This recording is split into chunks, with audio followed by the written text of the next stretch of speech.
Paul Strand is one of the great photographers of the 20th century.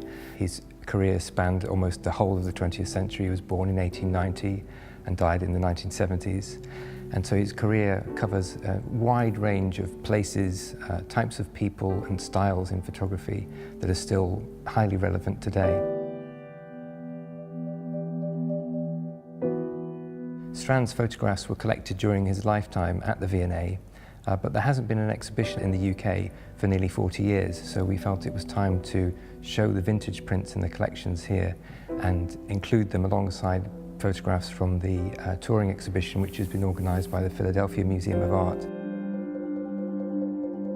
Strand really changed the face of photography in the early years of the 20th century. So at the time that most photographers making artistic photography were making photographs that looked like Impressionist paintings, Strand was out making quite uncompromising, hard-edged, tough-looking pictures that he felt were appropriate for the modern machine age. The way he managed to capture a sense of authenticity in the street was that he used a camera that had a disguised lens on it. And so the street portraits that he made in New York in 1916 have an incredible, uncompromising directness to them, which are unlike anything else that had appeared in photography before. As Strand gets older, he realizes that he wants to make pictures which are subtly engaged with deep time, with history, and to make a portrait of a place. He realizes that to do that, he needs to embed himself in a place and spend a long time looking, and to make groups of pictures that are like a slow burn in a way. So Strand worked very collaboratively with writers and laboured over a sequencing of his pictures in book form.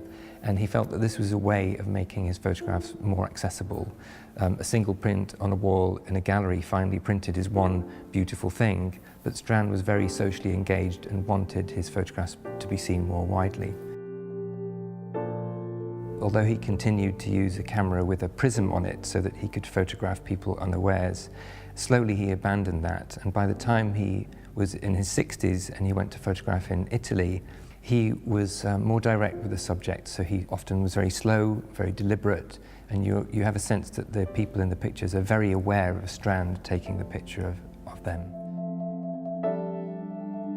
For the exhibition, we've managed to acquire some of the pictures that Paul Strand made in the Outer Hebrides in the 1950s. He spent nearly 3 months on the island getting to know the people there. The question about why he went to the Outer Hebrides is really interesting, and it connects with why he was interested in small communities throughout the world.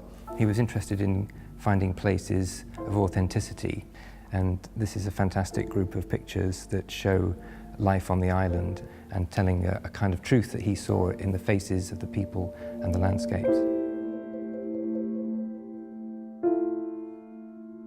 Strand's kind of moment is not a decisive moment in the sense of a snapshot. It's a kind of slow gathering moment. And I think Strand allows us to slow down and look at the world in a way that we can see kind of remarkable revelation by slowing down and looking in the way that Strand looks.